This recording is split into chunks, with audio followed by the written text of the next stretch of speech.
North Korea has since declared that all of Malaysia's diplomats in Pyongyang are not allowed to leave the country. Malaysia has responded tit for tat, not allowing any North Koreans to leave here. It's a real rupture in relations, Wolf. Ivan Watson, thank you very much. Let's go right to Sean Spicer at the White House. Honor and celebrate women and how their vital contributions have and continue to be to our society, our economy, our family, and our businesses.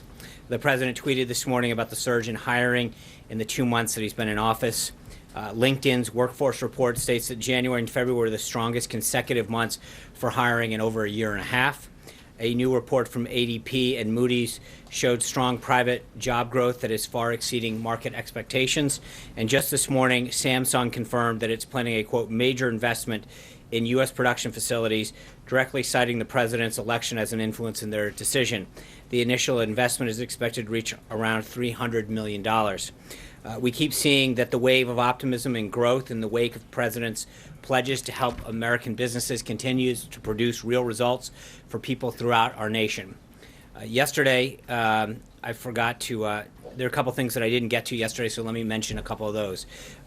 Yesterday afternoon, the Secretary of Veterans Affairs, Dr. David Shulkin, and senior White House staff met with several veteran service organizations, including what's commonly referred to as the Big Six, to discuss the president's commitment to helping our veterans and modernizing our VA. The meeting represented another step in fulfilling the president's promise to the men and women who have served our nation so honorably. I know the president looks forward to personally following up on that meeting with the VSOs. Also last night, the president named several individuals whom he intends to nominate or appoint to key administration posts. Courtney Simmons Elwood, General Counsel of the Central Intelligence Agency, Noel Francisco, Solicitor General at the Department of Justice, Jeffrey Rosen, Deputy Secretary of Transportation, John J. Sullivan, General Counsel, the Department of Defense, Ajit Pai, member of the Federal Communications Commission, and Tony Saik, Jr., the Assistant Secretary for Public Affairs at the Department of Treasury. Expect further announcements as the week goes on. Now on to the events of the day. This morning, after receiving his daily intelligence briefing, the president met with Lorraine Powell Jobs, the founder and president of Emerson Collective, an organization dedicated to removing the barriers that unfortunately prevent some in the world from achieving their full potential. They discussed education and immigration policy, which are two of the areas that Emerson Collective focuses on. Then the president held a strategic affairs lunch focused on infrastructure with leaders in the private sector. Infrastructure used to be a point of American pride, but now an overbearing, ineffective regular system can keep projects in limbo for years.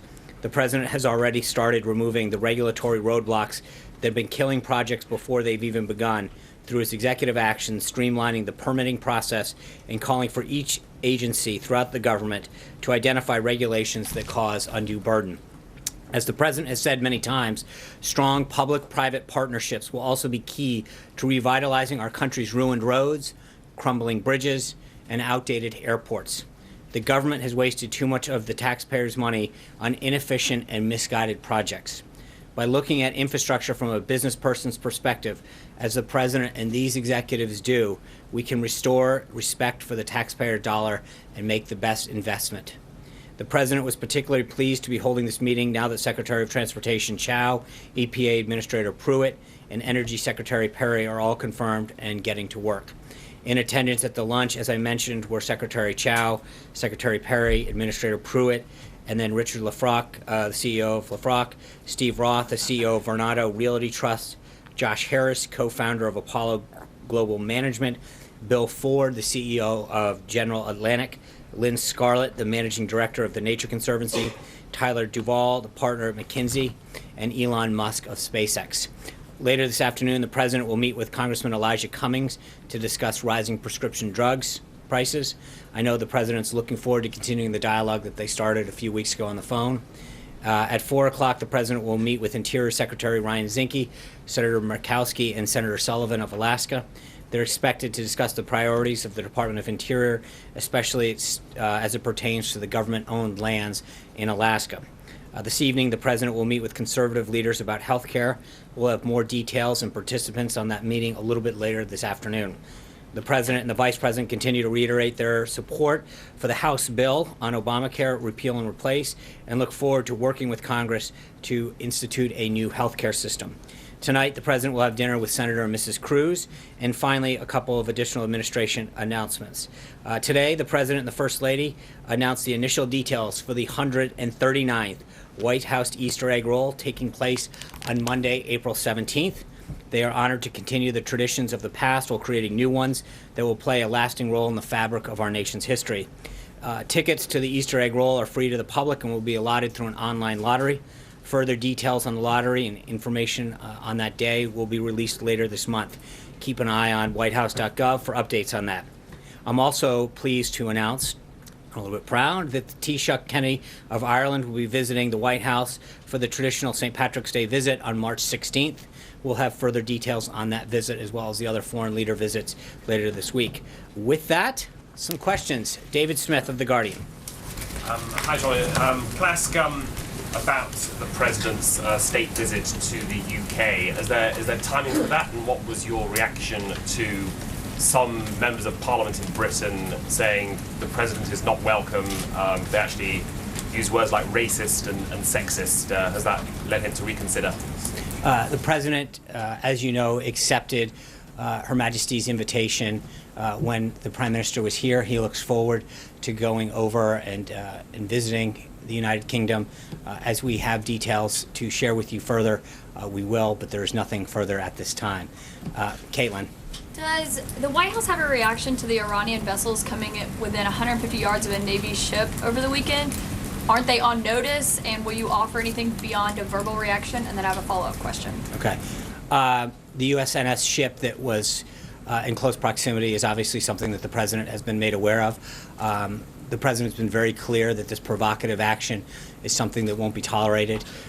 With that, I would refer you to the Department of Defense, who is monitoring that situation and will talk about the appropriate actions they may take. Your next one. And then secondly, does he have any plans to revamp the H-1B visa program by the April 1 deadline?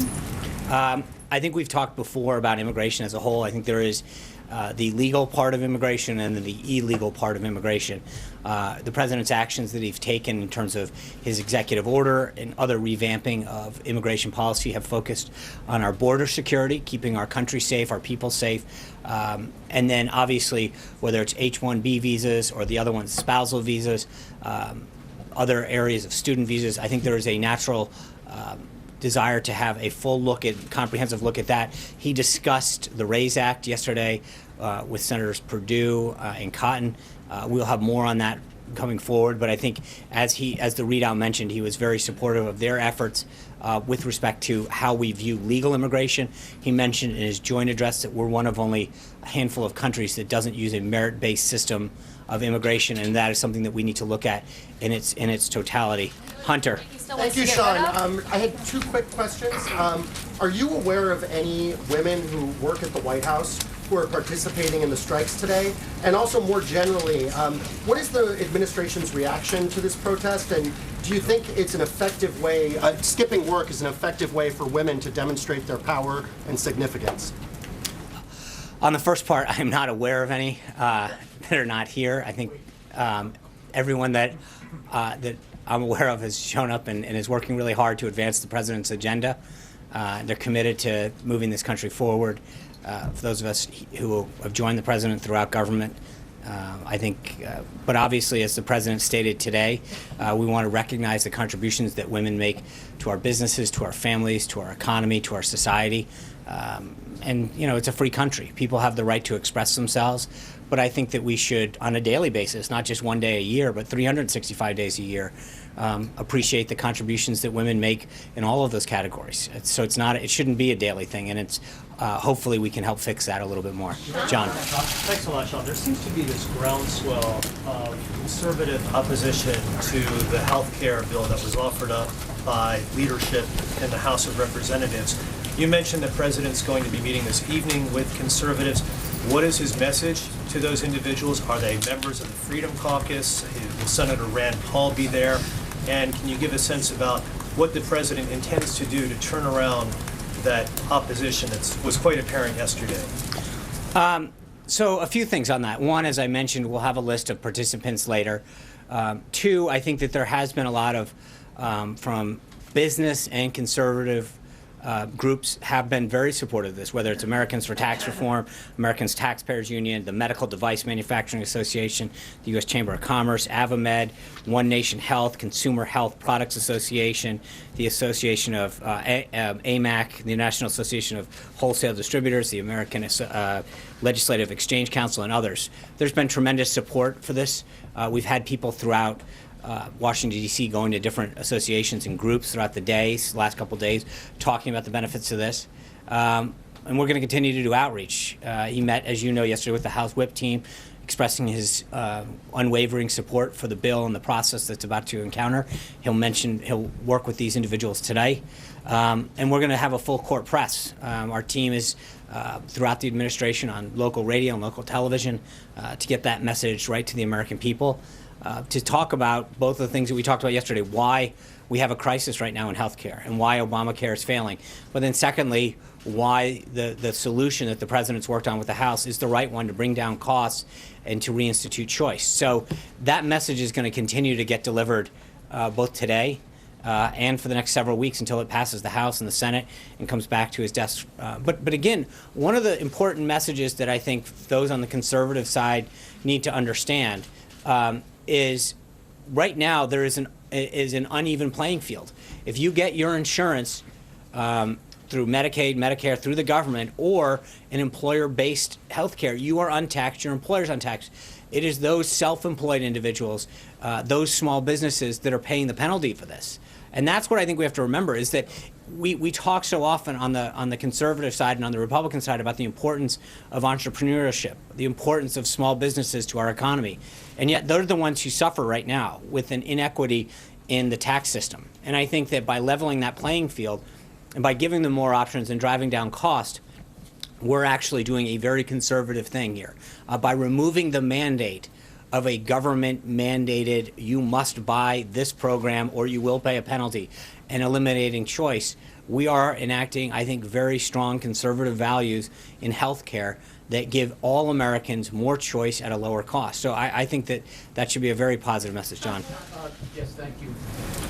As a brand new federal employee, I'm sure you're aware. Recurring. Welcome back.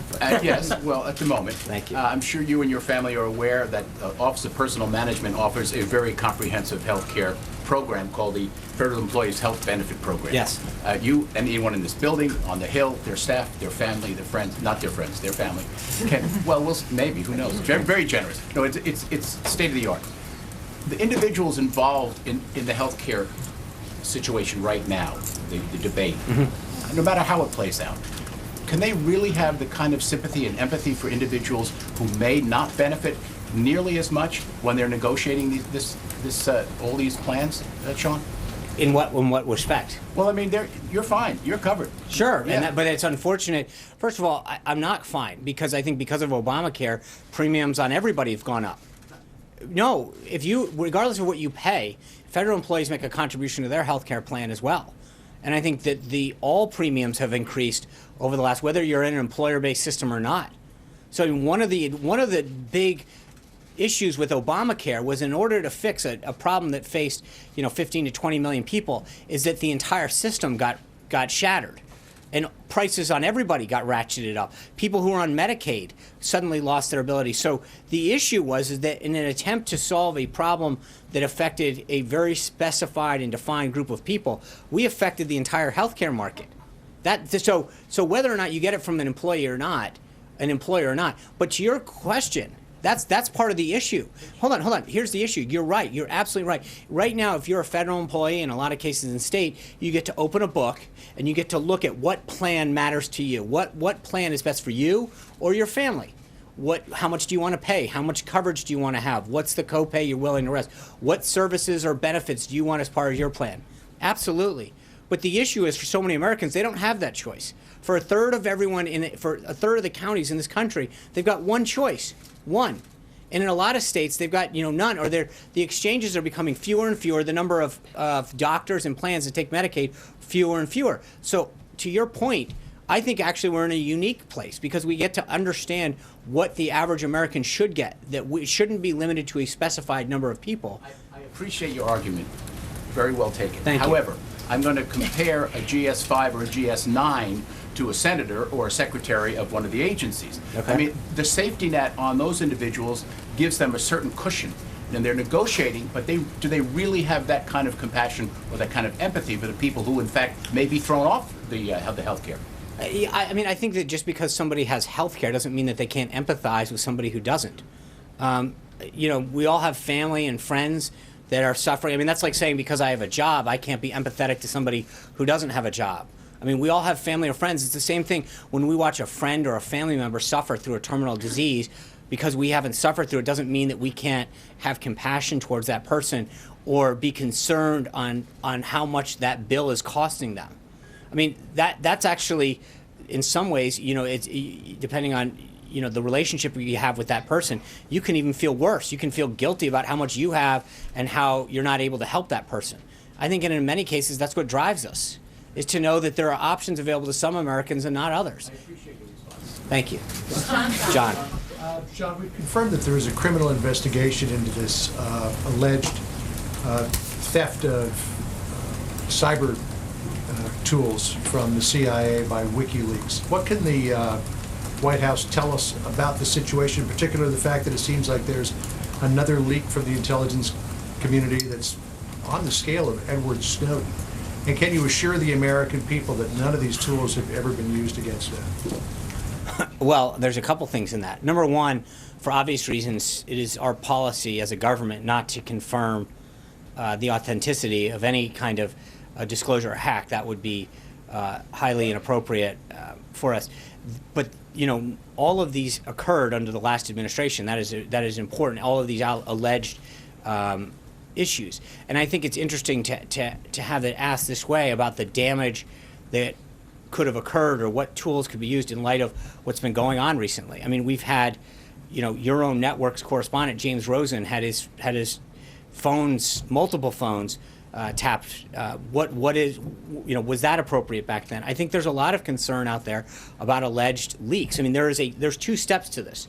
And I think what you saw over the last week in terms of this should be a major concern to people in terms of the leaks that are coming out and the desire to get to the bottom of them, whether or not specifically with respect to the disclosure that you're referring to, but I think the idea that we are having these ongoing disclosures of national security and classified information should be something that everybody is outraged in this country. This is the kind of disclosure that undermines our country, our security, and our well-being. And you've seen over the last 2 years, you know, depending on the leak, it depends on the outrage. It's interesting how whether the leak occurred under the last administration, you had member after member talking about disclosures that occurred during the last administration, whether it was members of Congress.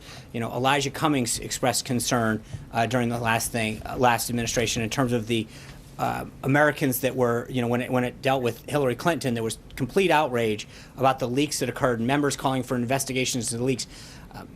It's interesting how there is sort of a double standard with when the leaks occur, how much outrage there is. And so I do think it's important, while I don't want to get into confirming or denying this particular thing, I think it is interesting how different subjects are approached. This one, everyone is immediately rushing to, and there should be a lot more coverage of this. This alleged leak should concern every single American in terms of the impact it has on our national security. Can I ask something unrelated? Of course you can. Robin Shahini has been imprisoned in Iran since last October for collaborating with a hostile government, that government being the United States of America.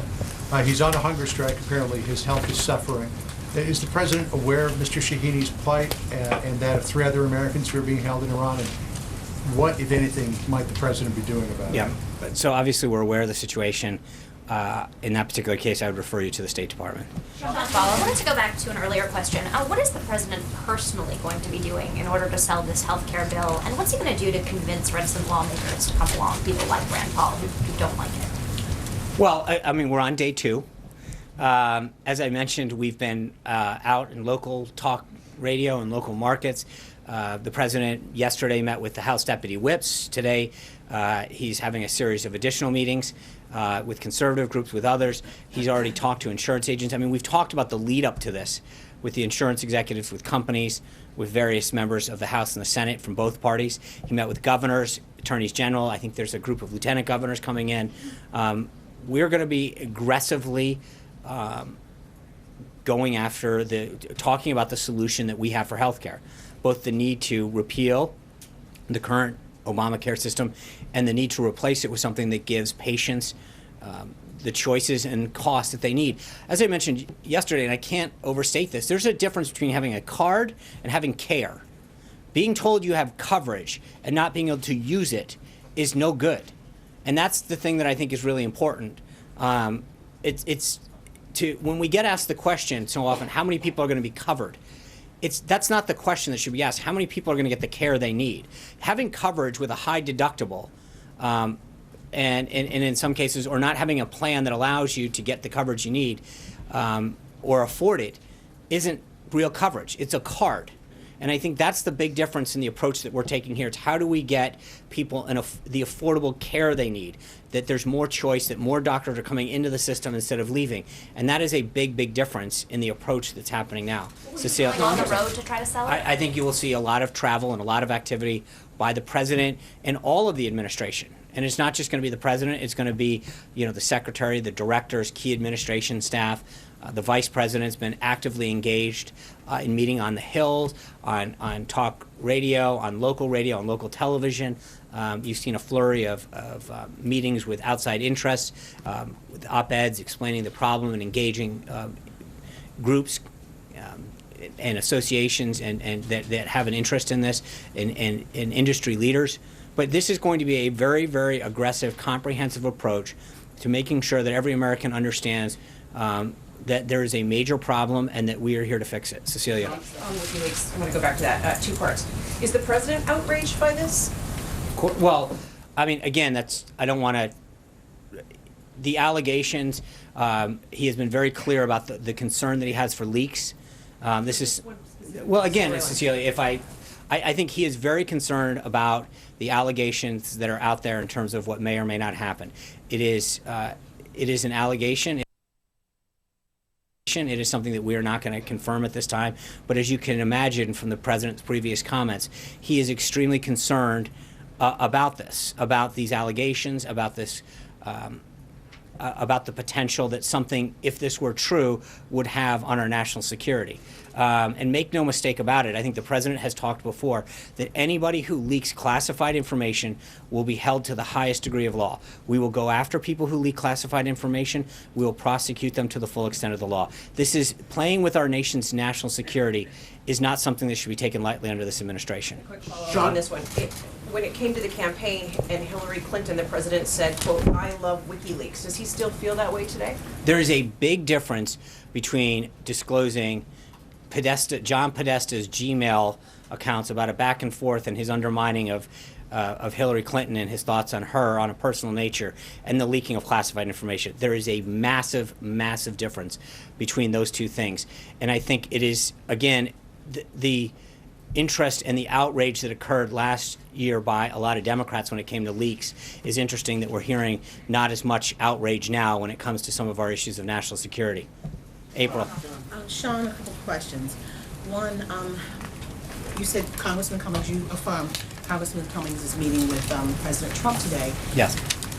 In the last press conference, solo press conference the president had, he talked about Senator Schumer telling Elijah Cummings not to come. What happened to smooth this over, and what is the conversation going to be about? Is it just going to solely be on the high cost of prescription drugs? Well, I think that the nature of the meeting stems from the conversation they had on the phone, which was on prescription drugs, and then I'm sure that if Congressman Cummings or the President brings up another subject, it'll go there. We'll try to have some sort of readout afterwards, depending on how that goes. But the nature of it is an area where they agree. And if you remember, one of the things that they talked about on the phone was that there were probably several more areas that they would agree on and find that they would agree on throughout a conversation. And I hope that conversation, does exactly what they said that it would in terms of, getting to those areas of common agreement where they can work together to help solve additional problems that our country faces. So you don't have any knowledge of what happened to smooth that over for him? I know our teams were in touch with his office immediately followed, and as you know, there were a couple times when the meetings had been tried to be scheduled and just didn't work out, and luckily now it was able to. He's one member of the 49 of the CBC. Right after that press conference, the White House reached out to the Congressional Black Caucus, to Cedric Richmond, the head of the caucus. Where is that meeting? Where does that meeting land? Is it happening? I know that we've reached out, and we're looking for a date on that as well. But so we're pleased that this one was able to come together, and then we'll get to the next. Last question. Yeah. Yesterday there was a compare and contrast with visual show and tell, if you will. Yes, I saw that on a few shows. Yes, you were there. Yes. And you compared and contrasted about how you're going about it and how the Obama administration went about Obamacare. One difference that they've made note of, and I want to get your response to this, is the fact that you may have this and said that you're doing this versus what they're doing. But one thing that they say that you did not do, that they did, had their bill scored by CBO, and you did not score it by CBO. Sure, it is being scored. Look, with all due respect to them, this is the same group that said, who passed it and then told us we could read it. This bill is online for every American to go to readthebill.gop. It's on the Speaker's website. We link to it on several accounts that we've tweeted. I understand that. And again, if that's the complaint, this is the same group that didn't let anybody read it, that jammed it through with no bipartisan support. But this president's reached out to both sides of the aisle, had governors here, has senators here to get their input. There's no contrast between what we did and what they did. This was a full effort to reach out to the members in the House and the Senate. It's going through regular order in the House. Every member of the House and the Senate will be able to have their opportunity to have amendments offered through the committee process and then on the floor. So the idea that they can compare the date that they got a score is pretty reaching deep on this, because there's been an opportunity for members to have their input on this and to talk about their concerns, to give their input on it, especially the governors who were left on the sideline last time and who have such an important role in administering health care when it comes to Medicaid. The idea that anyone talks about when the score was issued, there'll be a score in all good time. But the other thing is, let's be honest, the irony of the score is that the CBO was way off the last time. I don't think that that we're waiting that's a big issue to us right now. Does cost matter, though? Of course cost matters, but look at how off they were last time. If you're looking at the CBO for accuracy, you're looking in the wrong place. They were way, way off last time in every aspect of how they scored and projected Obamacare. In terms of, but neither did they. Last time, if you look at the number of people that they projected would be on Obamacare, they are off by millions. So the idea that we're waiting for a score, it will be scored. But the idea that that's any kind of authority based on the track record that occurred last time is a little far-fetched. Jessica. Two questions on the wall, Sean. As you know, the bids for prototypes went out today, and I just was curious about the timing of that, how much pressure there was to get that going quickly. And then secondly, is there guidance from the White House about what kinds of vendors can build the wall, especially can international vendors build the wall? I think that process is working through, as the president has talked about before. We're trying to move ahead with existing funds that DHS has, and then we will continue to create a timeline to ask Congress for that funding. We're working with Congress on that, and then I don't think it'll be any surprise to know that the president is going to favor American workers and American companies when it comes to an American project. That should be any kind of surprise, Blake. It's looking increasingly likely that the Federal Reserve next week will hike interest rates. Two brief questions. One, how does the president feel about that? And secondly, does he have the full confidence in Janet Yellen, who he described during the campaign as too political to lead the Federal Reserve to set monetary policy? Let me get back to you on that one. I don't have any comment on the Federal Reserve.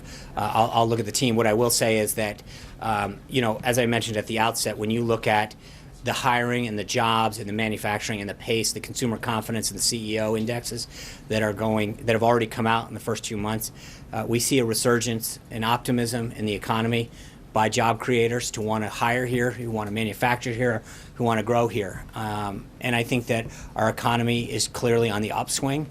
And I think you see statement after statement, company after company, coming out and sharing in the president's vision for moving the country forward and for renewing the optimism in building and being part of an American resurgence in terms of our economy. The no comment was on Mrs. Yellen or on his thoughts of a rate hike? I'll get back to you on both. How's that? Yeah, go ahead. April's last question about the differences between this administration and the previous one and how it approached this issue. One thing that the Obama administration did do was get key stakeholders to the table. The AARP, the American Medical Association. Both of those organizations have come out today strongly opposed to this proposal. What's your message, particularly with respect to the AARP?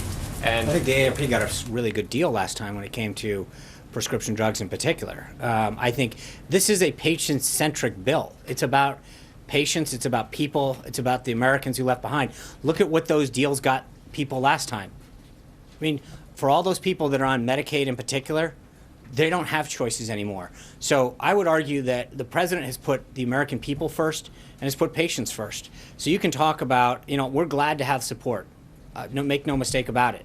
But I think that the support that this administration and I think the House is focused on is getting every American their buy-in and their support. That's, obviously, look, we would love to have every group on board, but this isn't going to be, every single deal we heard about it getting through, like the Cornhusker kickback, this and that, over and over again, it was one deal after another to buy votes to get it through the Senate. So if you want to line up how many special interests got paid off last time versus now, they'll probably win hands down. This isn't, hold on, but this isn't about trying to figure out how many special interests in Washington we can get paid off. It's about making sure that patients get the best deal that lowers prices and bring back costs. But again, I think what I'm trying to figure out is at some point you're defending the indefensible. Nancy Pelosi put out 3 criteria for how they judge Obamacare, and by their own standards, they fail on all 3. Costs are up, choices are down. There's no other way to judge that. By every account, every single premium, by every standard is up. Choices are down across the country. So there is a horrible deal that the American people got sold. And what we're trying to do is put patients back first in line. So the AARP is specifically talking about patients in their 50s and 60s. The AARP describes this as an age tax that will disproportionately affect people who right now are low income, benefiting from subsidies under Obamacare, and could stand, according to the AARP's estimate, to take a hit of thousands of dollars in their premium payments each year when the subsidies go away and the tax credits go away. What's your message to those who voted for the president? Right, and the message for the president is that we want you to get more choice and a lower cost. And I think that as we work this bill through daylight, not jam it through in the middle of the night, that they're going to see, as more and more people will, that this is a deal for the American people that's going to put patients first, lower their costs, and give them more choices. But again, there is probably not a person out there, either through themselves or a loved one or a friend or a colleague, that has seen choices go down and premiums go up. So what people are dealing with now is not acceptable. And I think that the idea that anyone is defending the current status quo, and even in some of the statements of some of the groups, they admit that there's a problem right now. And so my advice to those people is join the process. Share your ideas, share your thought, let the process work its will so that it is a bill that has input. But the bill, the way it was done last time, is not something that's acceptable. Shannon. Is the president worried, though, that every major doctors group, the American Medical Association, the American Academy of Pediatrics, the American College of Physicians, have all come out and said they have serious concerns? For all the talk of doctors and patients and choice, the doctors groups are all so far unanimously coming out and saying they're not supportive of this. Is that concerning? No, I think when you look at a lot of doctors versus the associations here in Washington, we have had tremendous input from doctors themselves. Dr. Price himself, a doctor, is the one who crafted this. So you have a doctor in charge of the administration's effort to work with Congress. You've got several physicians and other medical professionals in Congress that are talking about the experiences they have. In fact, many of them ran for Congress because of the concerns they saw in their own industry. I'm not I have respect for some of the work that some of these Washington, D.C. based associations do. At the end of the day, this is about patients and about the input from doctors who are on the front line of seeing patients and talking about the care that they're able to give or not to give to people. Anita, I'm sorry. Okay, if you mind if I follow up I do. on something else you said? I don't, Sorry. You've talked about people having a card. You've got a card, but it's a $2,000 deductible, and there's only 10 doctors in your town that'll see Right. you, let's say. Well, but that's better than nothing if you get cancer or hit by a car. So maybe this makes access, right, but it is better if no insurance. So if this expands access to people and choice, but it reduces the number of people who actually have But I don't think health insurance. So can it do both? Yeah, of course it can, and it will do both by ensuring that more people. Right now, you've got more people not, paying the penalty and saying, "I don't want health care. I'm not going to pay the penalty because costs are too high." And it was probably 5, 6, 7 years ago, before Obamacare went into place, a single young individual person on the open market could get a premium, a plan with a premium of $100, $150 a month. It's in the high 300s now. And I think that there's a big difference. You're not, for young people just entering the workplace, for example, your example, they go get into an accident. Right now, you've got a lot of individuals that get off their parents' health care and say, "I'm healthy. I have no desire to go get health care. It's another, few $100s a month that I don't have or that I'd rather spend on something else." If we can get that cost down, it makes a lot more sense, and get them plans that are tailored to them. 27, 28-year-old individuals don't need care that's for folks, that talks about certain things, that a plan that has certain things that are towards the end of life. But right now, you've got one-size-fits-all, government-run, government-mandated plans that offer people a suite of medical services that they do not need because there's no choice, and it's a government-mandated system. I think offering more choice and more competition allows people to pick a plan that is more tailored to your needs. And this goes back a second to what John was asking, that if you can actually pick a plan and across state lines find one that suits you as an individual, as opposed to, maybe there's a family plan that's more comprehensive. It has dental and vision and all the things that your kids are going to need because, of all the things that you anticipate, then that's a plan that, a young family might need versus an older person that's single or a younger person that's just entering the workforce. But right now, there's no competition, there's no choice. So it's not an either-or situation. We're facing a situation where more and more people are getting less and less and paying more and more for it, and that's the wrong way to go. Mara. Anita. Oh, sorry, Anita. My apologies, Anita, then Mara. Switching gears completely, the military have recently conducted some kind of exercise at the naval base at Guantanamo Bay, and it was preparing for a migrant crisis. And there is a DHS migrant center there. And I wondered if the administration has considered and what you all think about using that facility for immigrants. Has that Well, I mean, that particular exercise, to the best of my knowledge, is a rather regular exercise that occurs, as do many of the exercises that the military prepares for in a whole host of contingency operations. So that is a routine military operation.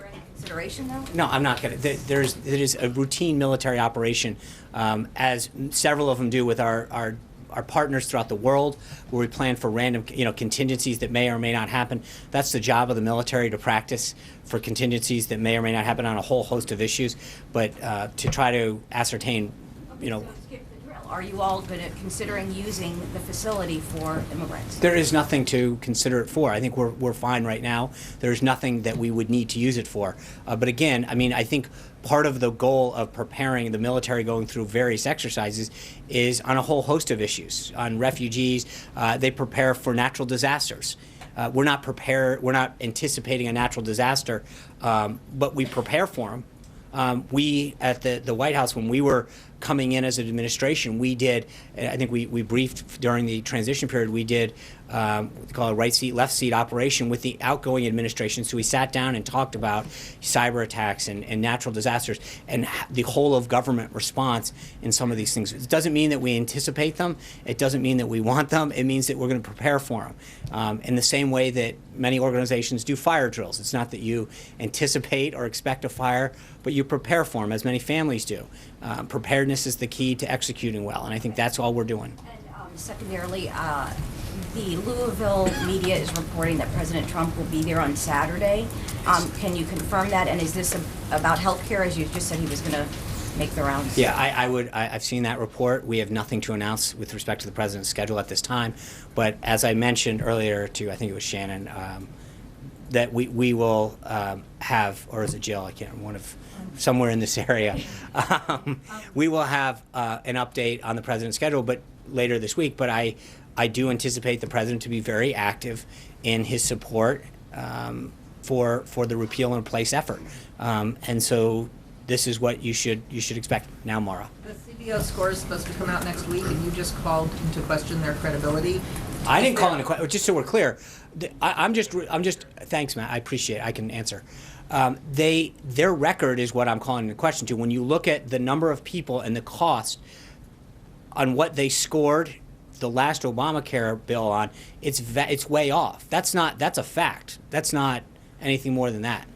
Well, people base their votes on what they think is going to happen to the cost and the coverage. That's right. Lose coverage.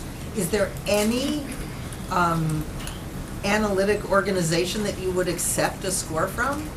Well, I think that there's, yeah, I mean, I think OMB will probably put out a score on that. No, I'm not saying, but Mark, hold on, all I'm saying is look at what the CBO's record is on Obamacare. It's vastly off. I think they projected 20 million people to be on Obamacare this year. I believe the number's 12. They're way off in terms of the millions. So it's not a question of whether I'm questioning anything.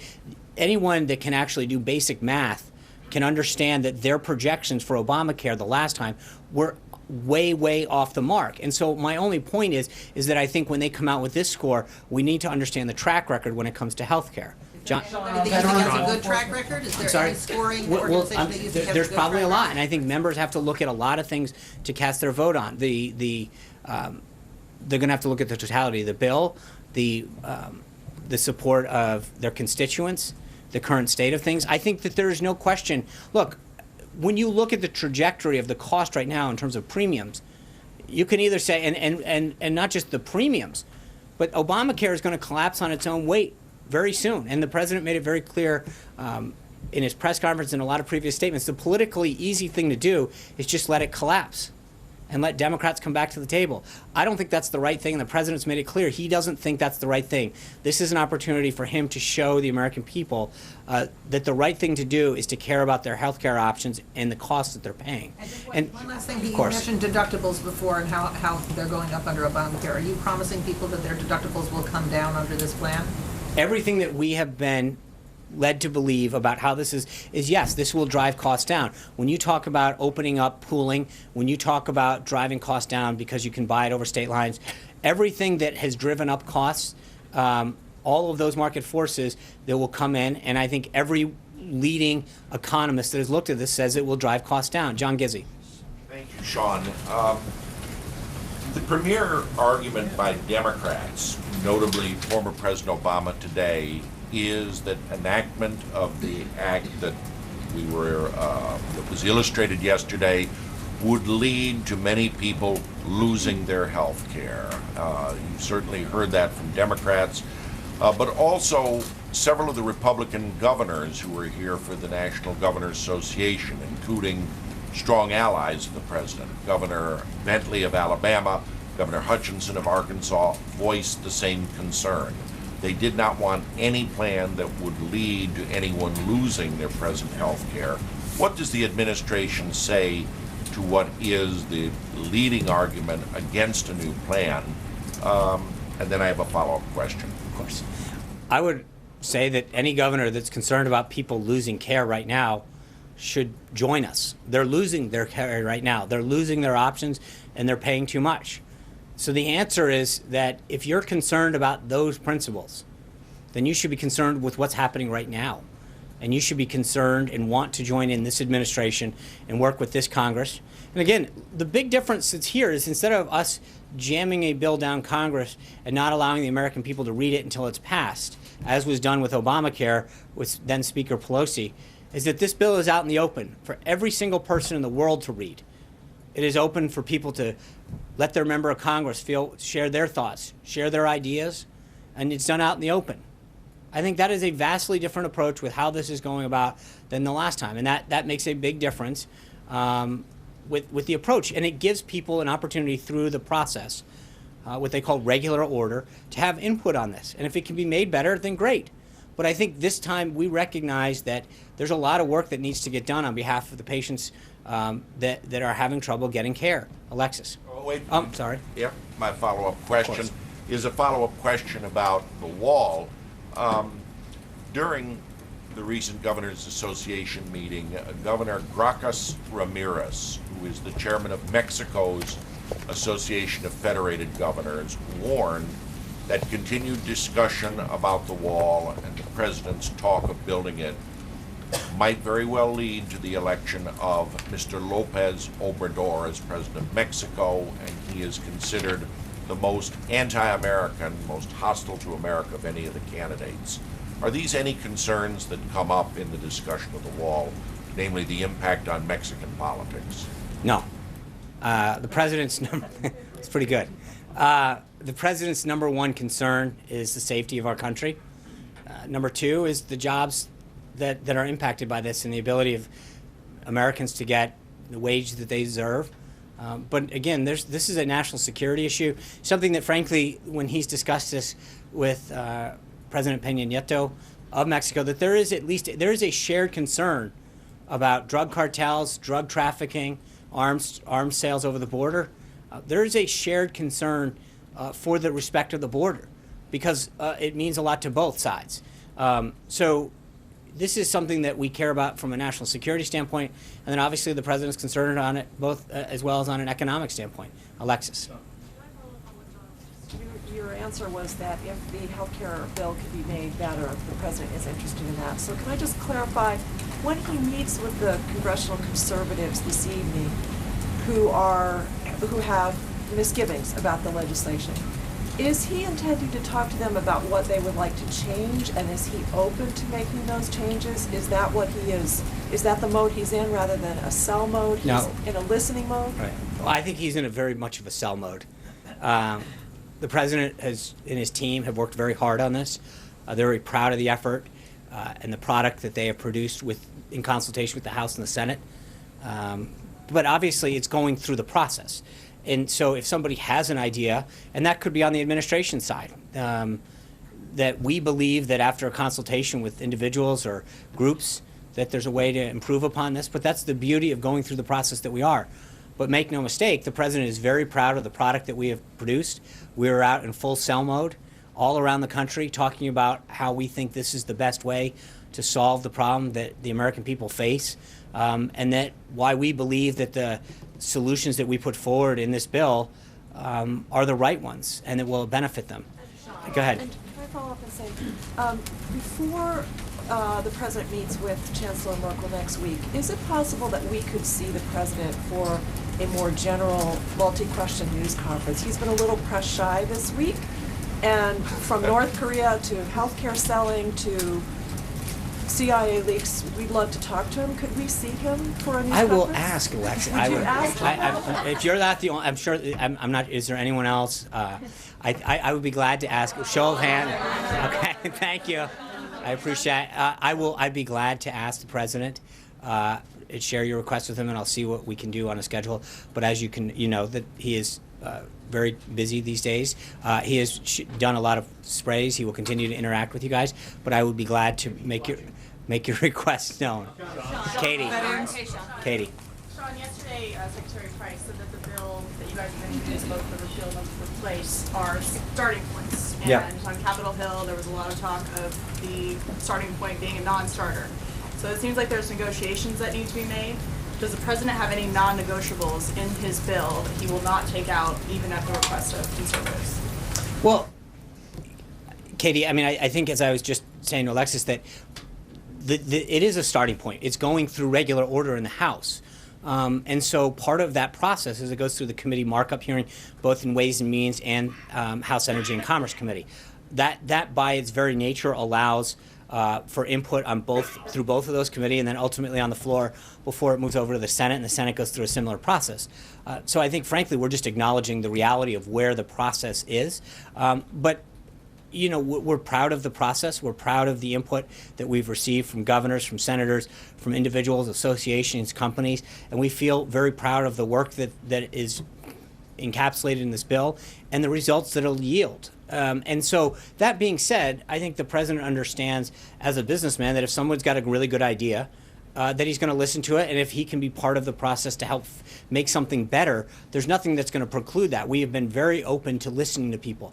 We're very proud of it. We're going to go out, as I said, in full sell mode. But if there's an idea that comes across, we're going to entertain that to make it clear. Hallie. Two topics. Yeah. First one, healthcare. And then I'll have a follow-up on that. In the past, you and others have accused Democrats of rushing through the original healthcare law.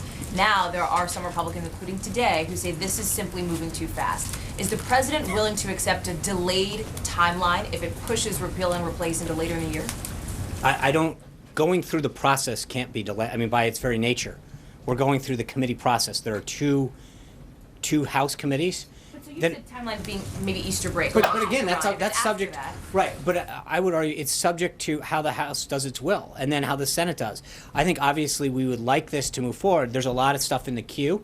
We've talked about tax reform.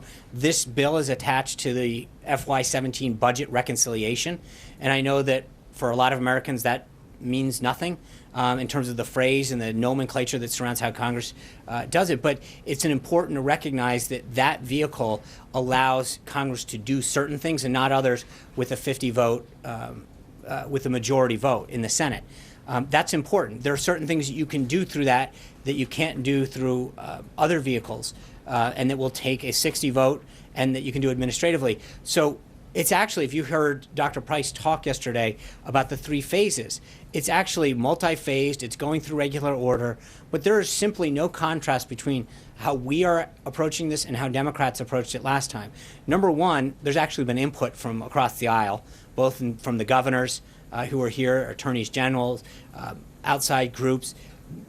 House and Senate Democrats have been able to provide input to both staff, to the senior administration officials, and to the president. And then secondly, it's actually going through the process. So while we can predict a timeline, ultimately it's going to be up to the House and then the Senate to determine how fast it goes. But there are members on each of those committees, and then ultimately every member on the floor that has the ability to give input.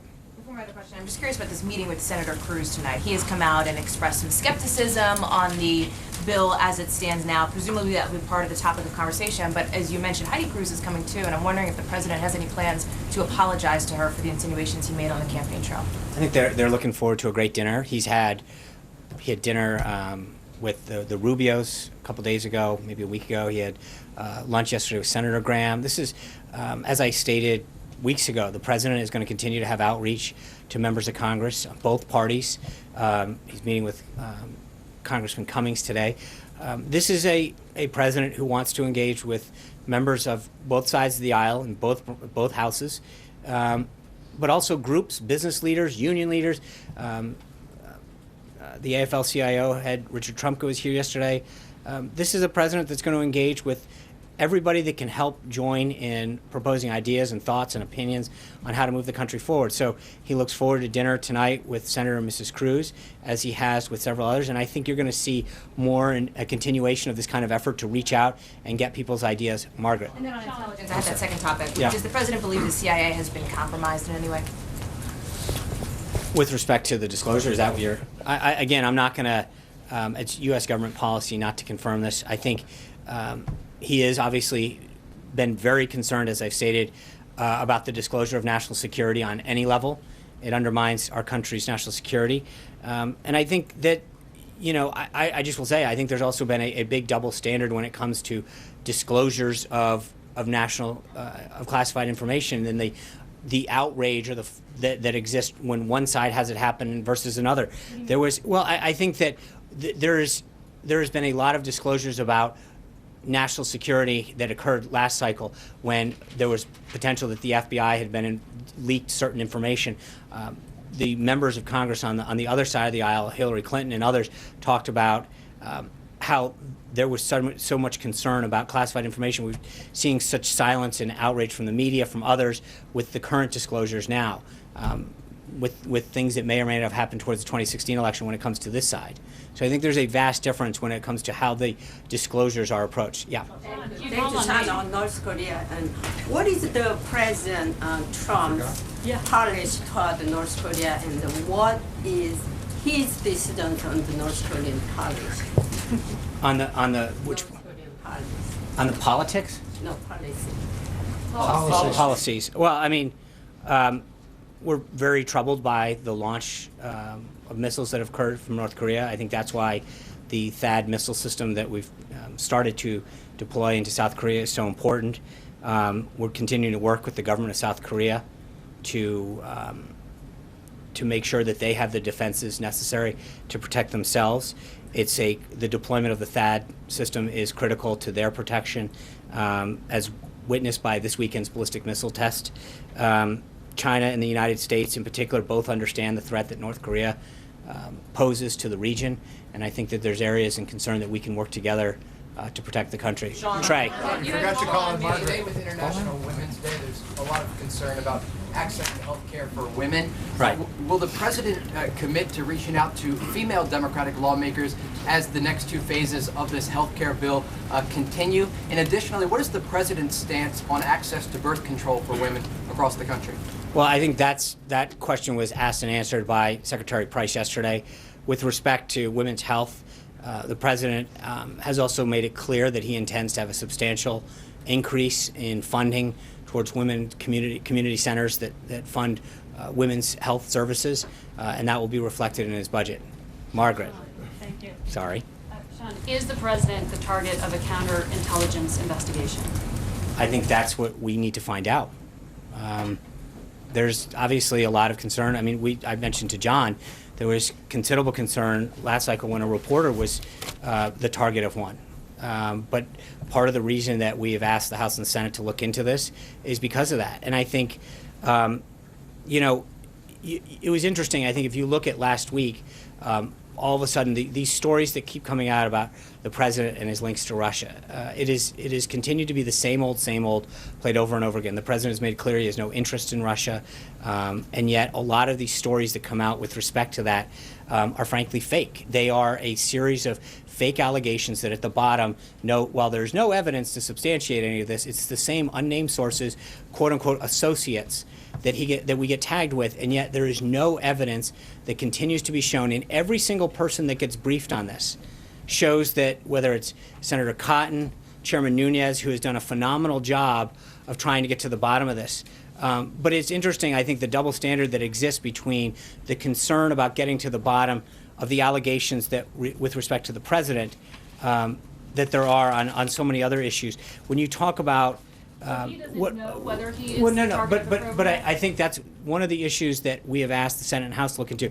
I can tell you with respect to the other instances, you look at former DNI Clapper's comments. He literally said the DNI, which includes the NSA, FBI, and CIA, did not find any evidence of collusion between the Trump campaign and Russian agents. Senators Rubio, Cotton, Burr, Chairman Nunes, all of the people who've been briefed on this situation have come to the same conclusion. And it is interesting how many times this fake narrative gets repeated over and over and over again. And yet no evidence has ever been suggested that shows that the president has anything to do with any of the things that have been. It's a recycled story over and over and over again. And I think that there's a bit of, it's amazing. The president goes out last week, does this joint session.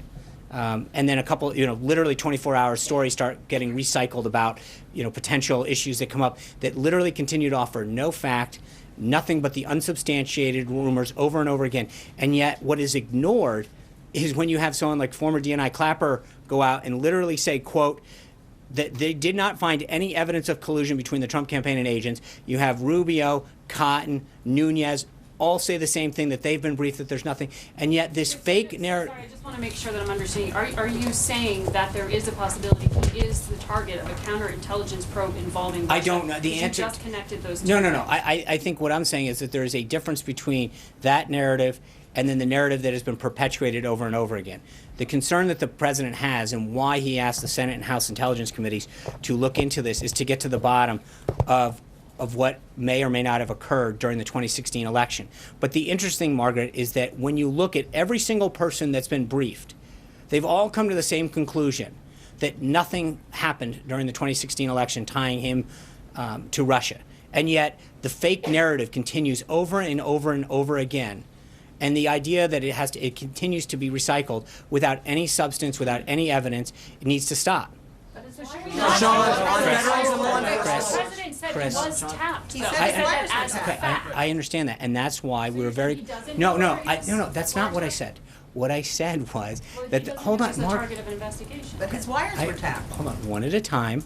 I said that the president made clear on Sunday that he has asked the House and the Senate Intelligence Committees to use their resources and their processes to examine the facts and come to a conclusion. Chris. Since you're talking about whether things are true or not, let me ask you, following up on something yesterday, you seem to acknowledge that the president was wrong when he tweeted that 122 prisoners released by the Obama administration from Gitmo had returned to the battlefield. In fact, it was mostly by the Bush administration.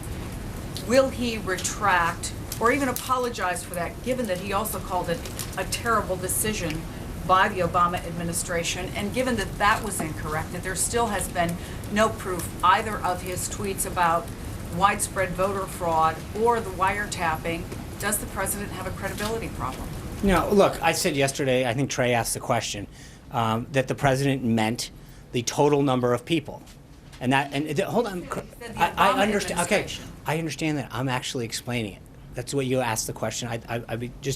He meant that the total number of people released from Gitmo was 122. What the president, but just to be clear, there's a big difference. Under the Bush administration, most of those were court ordered. The Obama administration took great steps. They talked about, it was a campaign promise, frankly, from day one, to close Gitmo. This president is very clear that he understands the nature of the threat that the people in Gitmo pose to our nation and the recidivism rate that there are among people that we have released. That is a concern that he shares. The reason the Bush administration did it was in many cases they were under court order. The Obama administration made it actually a priority to let people go and to actively desire to close that camp and to release more and more of those people, especially in the waning days. There's a huge contrast between the posture and the policy of the last two administrations on how they were dealing with Gitmo. This administration understands, and the president has been very clear, he understands that the people that are kept in Gitmo pose a danger to our country and to the rest of the world. There's a big, big difference between the posture of those two. The tweet was wrong. I just said it. I said that the tweet, he meant that it was the totality of the people. That's what I said to Trey yesterday. I'll say it again to you today. Dave Boyer. Just follow up on something else you said, Sean. I'm sorry. A totally different topic, because you said that you're in you're in cell mode, Yeah. completely in cell mode. And I wonder if the president sees this as a test of his ability to make a deal, something that he really talked about, something that voters responded to on the campaign trail. Is this essentially, does he feel on him that this is him going to show the American people that he can get this deal done? Well, he is a deal maker. He's a negotiator. He is a world-class business leader, and he's been highly successful at it. So if anybody can get a deal on something, it's going to be Donald Trump. I mean, that's part of the reason I think that the American people, what they saw in him, that there was so much broken with Washington, that when it came to the big problems, whether it's domestically or internationally, that if somebody could come in and work across party lines, work with another country to get a deal that was in the country's best interest, he had that skill set, and that's why they frankly elected him president. So I think he feels very good about the product that we've put out. We are in cell mode. We want to get this done. But the president has an open mind. He enjoys meeting with people and hearing ideas about how to make this country better, how to create jobs, how to create a better healthcare system, how to create better schools. And if there's someone that comes up with a better idea that will help lower costs and increase access, he's certainly going to listen to it. Dave Boyer. Dave Boyer. Sean, yesterday in the president's meeting with the deputy whips, he was talking about his tax cut plan. He said it's going to be the biggest since Ronald Reagan, maybe even bigger. He said, I know exactly what we're looking at. Most of us know exactly the plan. So my first question is really easy. Tell us about the plan. What the plan is? The tax cut. Well, again, I'm going to wait till, thank you. I appreciate the layup, Dave. But I'll leave it to him to work with Congress. When we're ready to roll it out, we will do just that. We're not there yet, so let's go on with the next, hopefully. And secondly, building on these jobs numbers today that look very positive, obviously there's a lot of CEOs out there who are excited about the possibility of a tax cut plan. And yet, the president has also expressed a lot of concern about the national debt. If you're going to get a tax cut on the level of Ronald Reagan, a historic size tax cut, how are you going to do that, balance the needs for continued job growth with the concerns about the debt? Because I think that one of the best ways to get the national debt down is to grow the economy. The more the economy is growing, the more we can get it at 3, 4, 5%, the more the deficit goes down. That's just the best way to tackle the deficit, is to grow the economy, put people back to work, create a deeper manufacturing base. I mean, that is, between that and some of the efforts that the president has put in to make government more efficient and effective and save money at that level, those are the two things that I think combine to get the deficit down. Jennifer? Sean, of the more than 13,000 Syrian refugees who are in this country, 150 of them, or less than 150 of them, are Christian, Shia, or Yazidis, the same groups that the U.S. government acknowledges are literally being, at risk of being wiped off the map. So I wonder, now that Secretary Tillerson has had time to settle in, and as you review the refugee program, immigration policy, is this something that's being discussed? Is this a priority to give these groups some relief? Well, I think that you know that when we talked the first time about the executive order, it was something that we acknowledged. There is definitely an area where, in the executive order that we just passed, one of the areas that we talked about was, and I'd have to go back and look at the exact phraseology, but we recognize that certain groups, and they can be religious in nature, are being persecuted. And I think that that's going to be a factor how we look at that program. It's something that the president, as you mentioned, he's talked about in the past. It's something that Secretary Tillerson has acknowledged. And that's not just refugees coming into this country, but I think one of the reasons that we need safe havens in Syria is to make sure that groups and individuals, whether they be part of a group or religion who are being persecuted, have a degree of safety that they can count on. Yeah. No, we're going. Hi, Maria. Yeah. Right here. Thank you. It's International Women's Day, man. Exactly. Thank you so much. So the president's on the record saying that he supports some sort of legalization for many of the undocumented people in the country. And, there's a dreamer that was caught in the raids in Seattle, Washington. We don't know if he's going to be released or not. Does the president want to or plan to meet with dreamers to talk about what's on his mind about, gathering ideas for some sort of legalization? And if so, when would that meeting occur? The president, I think, has talked about how he wants to tackle this holistically. And back to Chris's question a second ago, I think he's made clear that that if there's someone who has the ability to strike a deal, to get people in a room and acknowledge, we have to stay true to our principles, that we can get a deal on a way to fix our broken immigration problem, it's him. We are not at that phase yet. This is something that he's talked to senators about. And I think that as we continue to move forward, obviously the focus now is on Obamacare, repealing and replacing it with this program. But it is something that we're going to continue to move forward with, and as a comprehensive thing, not just the illegal issue, but the visa issue, how we deal with the other folks that are in this country. But stay tuned. We've got more to go on this. We'll go further. What's that? No meeting on the works with dreamers? No, there's nothing on the schedule at this point. Yes. One foreign policy question. I'm sure you're aware of reports that the president has ordered the Pentagon to step up the attacks on Al-Qaeda in Yemen. Does this mark a new strategy, rather? And does the president delegate now to the Pentagon the attacks on either ISIS or Al-Qaeda? Well, I think the president talked about this a lot during the campaign, about giving the authority and trusting the generals and the decision makers of his national security team with executing what they need to prosecute the war on terror and the war against radical Islamic terrorism. So it's not a question of delegating authority. There are certain things, and we addressed this in the briefing in previous weeks, but there's a big difference. He's not delegating the authority, but making sure that they have the ability and the timeliness to act in an appropriate manner to to prosecute the case and to go after terrorists in a way that they probably weren't last time. So, I mean, there's a big difference between the approach of this president and the last administration in terms of giving the generals and the leaders in the national security team and the Defense Department the tools and authority they need to prosecute the case against ISIS. Sarah. Sean? Gabby. Sorry. Thanks, Sean. You'll get it someday. I know. You guys switch.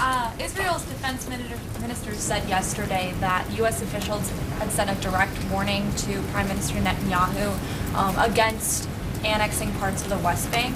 I wanted to know if that was at the request of President Trump, and then also if you could tell us where the White House is in terms of reaching a deal with Israel on what they consider permissible settlement construction. Well, as you know, yesterday the president spoke with Prime Minister Netanyahu. That conversation largely had to deal with areas of regional security. I don't have anything further to read out on that, and I know that when they met here at the White House, there was discussion of settlements, and the president was very clear about what his desires and his wishes were. I think as we continue to follow up with Israel in the coming weeks, we will have more on that. Yeah. Yeah. Thank you. Veronica Cleary with Fox 5. I have a follow-up question, actually. He's asking about the thousands of women who have chosen to strike today, and you saying that it is a free country. But at Channel 5, we've reported quite a bit on the schools and the districts that are closing because so Right. many women chose to strike today. So, it is a free country, but what would be the president's sort of reaction to, if you will, what is more important, the students being at school today, or that the woman's right to strike and kind of make a statement, if you will, on this day? Yeah, thanks, Veronica. I think it's an important question. I mean, I know locally this affects a lot of individuals throughout Northern Virginia and Maryland and in the district. So, I think I haven't talked to the president specifically about this. Obviously, as I mentioned, people have a right to express themselves under our First Amendment, as the president's doing today by making sure that we appropriately salute the contributions that women make to this country. But there's clearly an impact in the case of schools, localities throughout the country, here in the greater Washington, D.C. area. But I think that concern is best utilized by parents through their local school boards and through their city councils and mayors, whether or not they found it appropriate for that to occur. I have not spoken to the president about this, but I think there's a balance, and I think that I would hope that that we should use this opportunity to recognize the role of women in the workplace, in the family, and throughout society for the contributions that they continue to make and have made in the past in making the country as great as it has. So with that, one last thing, just to clarify, I think Jill asked this, but I just want to be really clear on one point, which is there is no reason that we have to think that the president is the target of any investigation whatsoever. I'm sorry, that was Margaret. I apologize. Right, and there is no reason to believe that he's the target of any investigation. I think that's a very important point to make. And so, no, it doesn't. What I'm saying is, hold on. The one question dealt with whether or not the tweet dealt with wiretaps during the thing. The other is an investigation. They are two separate issues.